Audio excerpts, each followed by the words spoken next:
Brian. Hey. Wanted to go over your bone density study today. Have a medical student work with me. Is it all right if they're in here with us? Sure. Okay. So here's a copy of your result. What it showed was that in your hip, your bones are a little thin. You have osteoporosis in your hips.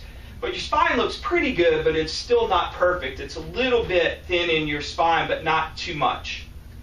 So this means I have an increased risk of hip fracture, right? Well, Yeah. fracture of your hip, but also, unfortunately, it also means your risk is increased in your spine and in, like, your arm.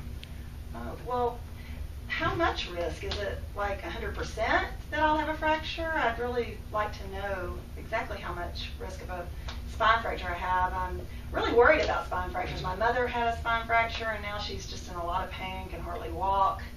I mean, a hip fracture, I could get my hip replaced, but can't replace my spine. Right. You know, I don't know an exact number off the top of my head.